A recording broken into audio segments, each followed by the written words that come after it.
The quaint little gift shop was a hive of activity, its narrow aisles teeming with last-minute shoppers. The air was thick with the scent of scented candles and fresh stationery. I was there too, meandering through the shelves, my eyes skimming over quirky mugs and vintage clocks, searching for a unique keepsake. That's when I noticed him, a lone figure amidst the chaos, looking utterly perplexed and out of his element. He was standing in front of the greeting cards, flipping a card open and then snapping it shut, his brows knitted in concentration. A small, peculiar trinket dangled from his other hand. He seemed to be debating with himself, lost in a world of indecision. I couldn't resist. I took a few steps towards him and said, "Can't make up your mind?" He looked up, slightly startled by the intrusion. His eyes, a deep shade of brown, met mine, and for a moment, he seemed to forget his predicament. "Oh, hi. Yeah, I'm in a bit of a bind here." "I'm James," he said, offering a hand. "I'm Anna," I replied, shaking his hand. It was a firm handshake, confident yet inviting. "Nice to meet you, Anna. I'm on a mission to find the perfect birthday gift for my mom, but I seem to be circling around these two," he confessed, holding up the card and the trinket for me to see. The card was bright and colorful, with a humorous quip on the front. The trinket, on the other hand, was a small, intricately designed figurine, delicate and refined. I chuckled. "Well, they're quite different. What's your mom like? Maybe I can help you choose." James's face lit up with a grateful smile. "That would be amazing, thank you. My mom, she's incredible. She's got this sharp wit but also appreciates the finer things. She's been my rock, you know?" As he spoke about his mother, his respect and love for her were palpable. It was touching to see a son speak so fondly of his mother. "Well, it sounds like she's a woman of depth. How about we find something that celebrates both her sharp wit and her elegant taste?" I suggested. We spent the next few minutes discussing his mother's likes and dislikes, her hobbies, and her style. The more we talked, the more I realized how easy and natural it felt to converse with James. He had a way of making every topic interesting and every joke funnier. Eventually, we settled on a beautiful pendant that was both elegant and quirky. It was a small, silver piece with an intricate design, but the centerpiece was a tiny, whimsical figure that seemed to dance in the light. "Anna, you're a lifesaver. I would have been lost in here for hours without your help." "How can I thank you?" James said, his relief evident. "How about you save me from having to cook dinner tonight?" I joked, half hoping he'd take the bait. James's eyes twinkled with amusement. "Dinner it is. There's this cozy little Italian place I know." "How does that sound?" "It sounds perfect," I replied, my heart skipping a beat. We exchanged numbers and made plans to meet up for dinner. As I left the shop, the pendant securely in James's bag, I couldn't help but feel a flutter of excitement. In a sea of mundane days, this chance encounter felt like a breath of fresh air. The evening air was crisp, the kind that hinted at the end of summer and the start of something new. I stood outside James's parents' house, my palms sweaty, rehearsing my greeting.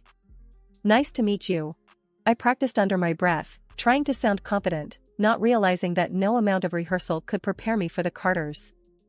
James opened the door with that familiar, warm smile. "Ready?" he asked, sensing my nervousness. "As I'll ever be," I replied, trying to muster a smile. We stepped into the living room, and that's when I saw her, Mrs. Carter. She sat regally in her armchair, her cane resting against her leg, her eyes scrutinizing me like a hawk. Mr. Carter sat beside her, a silent, almost invisible presence. "Mom, Dad, this is Anna," James introduced. "Nice to meet you," I said, extending my hand. Mrs. Carter looked at my hand and then at me, her gaze piercing. "Sit, dear," she said, her voice firm, ignoring my hand. We sat, and an uncomfortable silence filled the room. I could feel Mrs. Carter's eyes on me, examining, judging. James seemed oblivious to the tension, or maybe he was just used to it. "So, Anna," Mrs. Carter began, her tone casual yet loaded. "James tells us you're an accountant. That must be interesting." "Yes, it's quite rewarding. I love working with numbers, finding solutions." I replied, trying to sound upbeat. She hummed, unimpressed. And your parents, what do they do? I explained, but with each answer, her questions grew more personal, more probing. It felt less like a conversation and more like an interrogation. James remained silent, his occasional attempts to change the subject quickly overridden by his mother's pointed questions. Tell me, Anna, how much do you earn? Mrs. Carter asked, her tone casual but her intent clear. I was taken aback. It wasn't a question you'd expect in a first meeting, and certainly not in such a straightforward manner. I glanced at James, hoping for some support, but he avoided my gaze. It's a decent amount. It allows me to live comfortably, I answered vaguely, feeling my cheeks flush. I see. And this house of yours, you live there alone? She continued, her curiosity unabashed. It was my grandmother's. I inherited it, I replied, feeling more like I was in a job interview than meeting my boyfriend's parents. Mrs. Carter nodded, her expression unreadable. The rest of the evening passed in a blur of discomfort. Mr. Carter remained silent, his presence almost ghost-like, while Mrs. Carter's questions lingered in the air, sharp and unnerving. As we left, James seemed pleased. That went well, don't you think? He said, oblivious to the undercurrents. Sure, I replied, my voice barely a whisper. As we drove away, the weight of the evening settled on my shoulders. Mrs. Carter's intense scrutiny and pointed questions lingered in my mind, a stark contrast to the warmth and ease I felt with James. James and we were in love, sure, but marriage wasn't on my immediate bingo card. Yet, there we were, standing in my living room, the same one I grew up in, talking about forever. Anna, I know it's soon, but I feel it, you know? Why wait? James said, his eyes full of that earnestness that first drew me to him. I hesitated, the image of Mrs. Carter's scrutinizing gaze flashing in my mind. James, your mom, that dinner was intense. Are you sure we're ready for this step? He took my hands in his, a comforting warmth spreading through me. Anna, I love you. And yeah, my mom can be a bit much, but don't worry, we'll handle it together. You and me, okay? His words were a balm, soothing away the doubts. Okay, I whispered, the word a leap of faith. We decided on a simple ceremony. No grand gestures, no elaborate fanfare, just an intimate gathering of close friends and family. It felt right, true to who we were. But as the day approached, the butterflies in my stomach weren't just from bridal jitters. The wedding was beautiful, a small affair in my backyard. The same trees that witnessed my childhood games now stood witness to my vows. But amidst the joy, there was an undercurrent of tension, an unspoken question hanging in the air: how would the Carters fit into this new picture we were painting? James sensed it, I could tell. As we danced, his hand on my waist, mine on his shoulder, he leaned in. Don't worry, love. We'll make it work. You, me, and yes, even my parents. I smiled, a mix of hope and apprehension. Promise? Promise, he affirmed, sealing it with a kiss. But promises, I'd learn, are fragile things. The reality hit home when James and I moved into my grandmother's house. It was a quaint place, its walls holding memories of a lifetime. The ramps and low steps, once installed for my grandmother's convenience, now stood as silent testaments to her struggles and strength. Your grandma had it all figured out, huh? James remarked one evening, his gaze trailing over the seamless design. Yeah, she did. She wanted to be independent, no matter what, I said, a hint of pride in my voice. It wasn't long before Mrs. Carter came to visit. Her eyes, sharp and calculating, took in every detail of the house. The way she moved, slowly, deliberately, her cane tapping against the floor, it was like she was marking her territory. This is a nice place, Anna. Very accommodating, she commented, her voice laced with something I couldn't quite place. I forced a smile. Thanks, Mrs. Carter, we like it. But her next words sent a chill down my spine. It's difficult, you know, living in a place that doesn't understand your needs. I think I'd be better off here. The statement hung in the air, a silent ultimatum. James, ever the peacemaker, tried to navigate the treacherous waters. Mom, we can discuss this later. Let's not jump into decisions. But the decision, it seemed, was already made. In her mind, Mrs. Carter had found her new abode. And as I looked into James's eyes, searching for the reassurance I so desperately needed, I realized that our swift marriage was about to face its first real test. The day the Carters moved in, the house changed. It wasn't just the extra shoes by the door or the additional toothbrushes in the bathroom. It was like the air itself shifted, dense with the weight of their presence. I was in the kitchen, trying to make sense of the chaos that had become my pantry, when Mrs. Carter hobbled in. Her cane clicked against the floor, a sound that was quickly becoming the soundtrack of my life. "Anna, dear, I was thinking," she started, her voice cutting through the silence. "This shelf is too high. I can't reach anything. You should rearrange it." I bit my lip, holding back a sigh. "Sure, Mrs. Carter. I'll take care of it. And another thing," she continued, oblivious to my growing frustration, "Mark and I should take the bedroom downstairs. It's just too much for me to climb up and down." "But that's our bedroom," I protested weakly, the reality of the situation sinking in. She gave me a look, one that said my comfort was secondary. "Well, it's just practical, dear. You're young, you can manage." Before I could respond, Mr. Carter entered, his presence like a shadow, always there, but never quite tangible. "Is everything all right here?" he asked, his voice neutral. "Just discussing some adjustments," Mrs. Carter replied, her tone leaving no room for argument. As they left, I felt a surge of resentment. My home, my sanctuary, was being dismantled, piece by piece, and I was expected to smile and nod. The days that followed were a blur of demands and critiques. Mrs. Carter had an opinion on everything: how the furniture should be arranged, what meals should be cooked, how the house should be cleaned. And every evening, James would come home to a battlefield, his attempts to mediate often ending in heated arguments. "Anna, we need to be understanding. They're adjusting," he'd say, trying to calm the storm. "Adjusting? James, they're not adjusting, they're invading.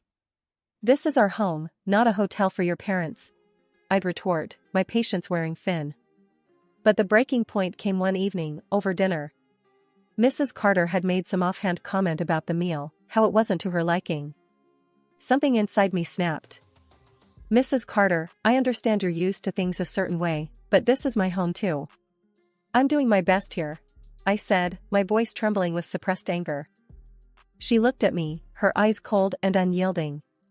"Your best isn't good enough, dear. Maybe if you spent less time at that job of yours and more time here, things would be different." I looked at James, desperate for support, but he remained silent, his gaze fixed on his plate. In that moment, I realized the gravity of the situation. I was an outsider in my own home, my life hijacked by the unwelcome presence of the Carters. The tension in the house was like a thick fog, impossible to ignore. Every morning, I woke up to the same routine: prepare breakfast for 4, rush to work, then come back to a list of complaints and demands. It was like living with a ticking bomb, never knowing when the next explosion would be. One evening, I was in the kitchen, trying to juggle preparing dinner and responding to a flurry of work emails when Mrs. Carter came in, her cane tapping a steady, irritating beat on the floor. "Anna, this kitchen is a mess. And what's for dinner? I hope it's not that bland chicken dish you made last week," she said, her voice dripping with disdain. I clenched my jaw, fighting the urge to snap back.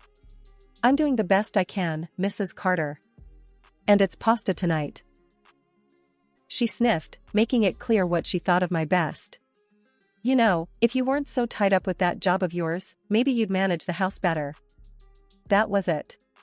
The final straw. I turned to face her, my hands trembling with frustration. "Mrs. Carter, I'm working this job to support us. And I'm also trying to manage the house. I'm only one person. I can't do everything." Her eyes narrowed. "Well, maybe you should consider working from home then.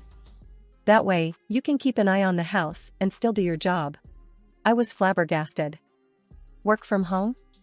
Just so I could clean up after them and cook on demand? The thought was suffocating. "James and I have been talking, and we think it's the best solution," she continued, as if reading from a script. I felt a surge of anger. You've been talking? And what about me? Don't I get a say in this? Just then, James walked in, and I turned to him, hoping for some support. James, please tell me you don't agree with this. He looked uncomfortable, caught between his mother and his wife. Anna, it's just. Mom has a point. It would make things easier. Easier? For whom? Certainly not for me. I felt like I was drowning, and the people who were supposed to throw me a lifeline were instead pushing me further under. James, this is not about making things easier. It's about respect and boundaries. Your parents moved into my house, and now they're trying to dictate how I live and work. This is not okay, I said, my voice rising with every word. Mrs. Carter interjected, her tone patronizing. Anna, dear, we're family now. We should be helping each other, not arguing over trivial things. Trivial things? My job, my independence, my sanity, were these trivial things? I looked at James, searching his eyes for the man I married, the man who promised to stand by me. But all I saw was indecision, a man torn between his wife and his mother.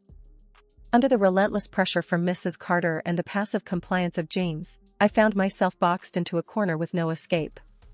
The air in the house was thick with my silent acquiescence as I reluctantly agreed to work from home. Each day melted into the next, a monotonous blend of keystrokes, cooking, and cleaning, all under the watchful, often disapproving, gaze of Mrs. Carter. James, for his part, seemed blind to the imbalance, content to let the scales tip ever in favor of his parents. Then came that fateful evening, the one where the weight of my silence became too heavy to bear. We were gathered around the dinner table, the air heavy with the scent of the meal I had spent hours preparing. Mrs. Carter was mid-complaint about the seasoning of the chicken when I finally found my voice. I'm tired, I said, the words falling from my lips like heavy stones. I'm tired of trying to balance work and taking care of everyone's needs. Maybe it's time we considered living separately.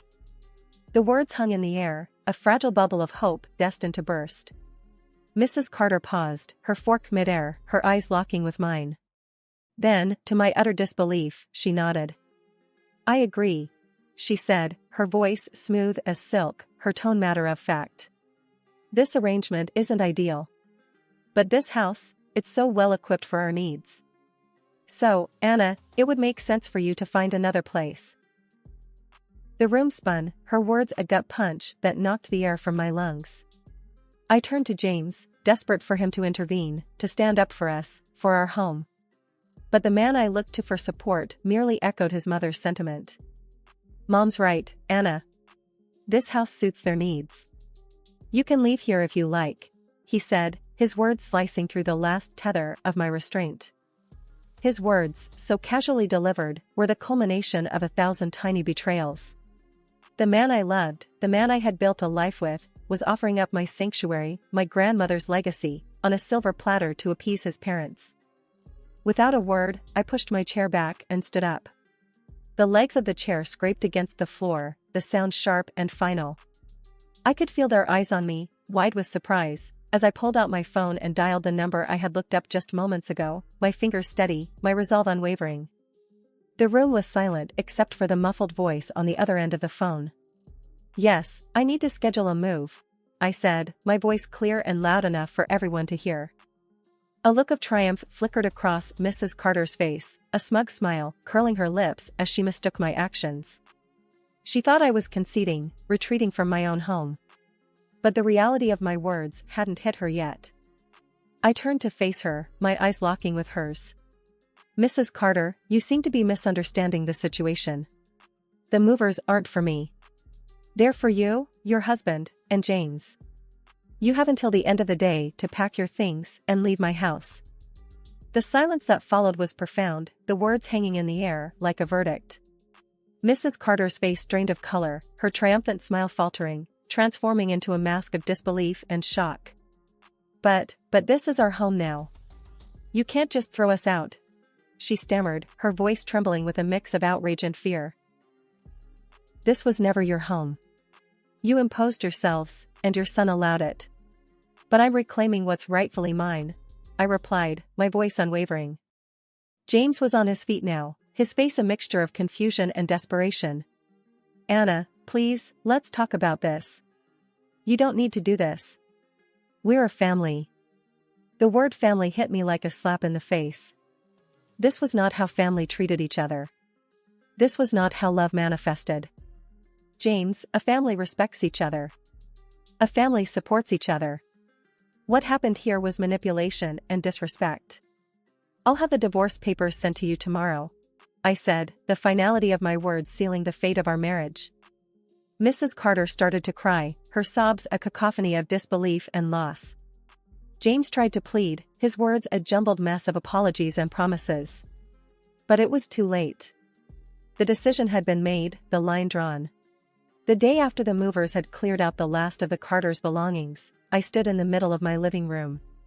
The sun streamed through the windows, its light touching every corner, every surface, as if to cleanse the space of the heavy shadows of the past months.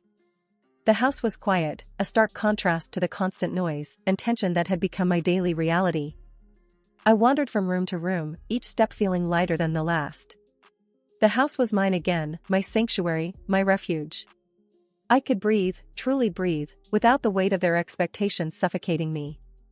It was in this moment of solitude that the doorbell rang, a gentle chime that seemed too loud in the quiet of the house.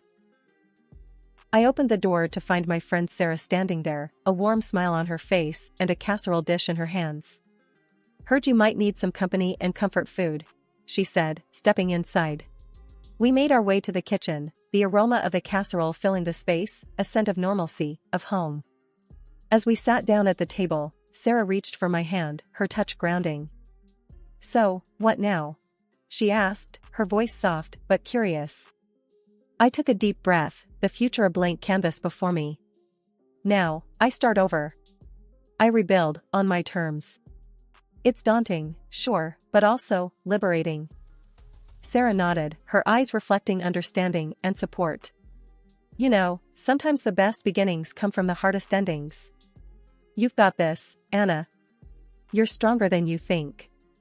Her words resonated, a gentle reminder of the resilience that had carried me through the storm. "I guess it's time to find out what I'm really made of," I said, a tentative smile on my lips. The conversation flowed, the comfort of old friendship wrapping around me like a warm blanket. We talked about everything and nothing, the laughter and chatter a balm to my weary soul. And as the sun dipped below the horizon, painting the sky in hues of orange and pink, I realized that this was more than just a new beginning. It was a chance to rediscover myself, to redefine my boundaries, to live my life unapologetically.